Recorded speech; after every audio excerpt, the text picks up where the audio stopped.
Hello everyone, welcome to virtual computers లో అయితే best prices అనేది మనం ఇస్తామండి. అది కూడా మన స్టోర్ లొకేషన్ అమీర్పేట్ హైదరాబాద్ లో అందరికి అందుబాటులోనే ఉంటది. మన స్టోర్ లొకేషన్ కన్ఫ్యూజన్ అవ్వకండి. గూగుల్లో వర్చువల్ కంప్యూటర్స్ అని కొట్టినా కూడా లొకేషన్ చూపిస్తుంది.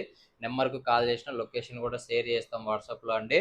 సో ఈ రోజు మోడల్ చూడండి, హెచ్పి ఎలైట్ బుక్ అండి. 840 G4 అనేది వస్తుంది. So 4i5 8th generation, 8 GB RAM, 256 GB SSD వస్తుంది. విండోస్ 10 Pro నుంచి 11కి అప్గ్రేడబుల్ ఉంటుంది. ర్యామ్ అండ్ ఎస్ఎస్డి కూడా అప్గ్రేడబుల్ ఉంటుందండి. ఎవరికైతే నీడెడ్ ఉందో మన స్టోర్కి విజిట్ చేసి పర్చేస్ చేసుకోండి. మనం ఇచ్చే ప్రైస్ జస్ట్ 21,000కి మాత్రమే ఇస్తున్నాము. సో క్వాలిటీ విషయంలో అయితే బెస్ట్ ప్రైజెస్ అయితే ఉంటాయండి. ఇంకా వారంటీ విషయానికి వస్తే 1 year వారంటీ అయితే ఉంటుంది. 10 days వరకు రిప్లేస్మెంట్ అయితే ఉంటుంది. ఎవరైతే విజిట్ చేయకోకుండా ఉంటారో వాళ్ళందరి కోసం కూడా all over India free delivery అయితే ఉంటుందండి. సో మన స్టోర్ లొకేషన్ గుర్తుంది కదా, డైరెక్ట్గా వచ్చేసేయండి. మీ ఫ్రెండ్స్కి, మీ ఫ్యామిలీ మెంబర్స్ కూడా షేర్ చేసి మన ఛానల్ని ఫాలో అవ్వండి. Thank you.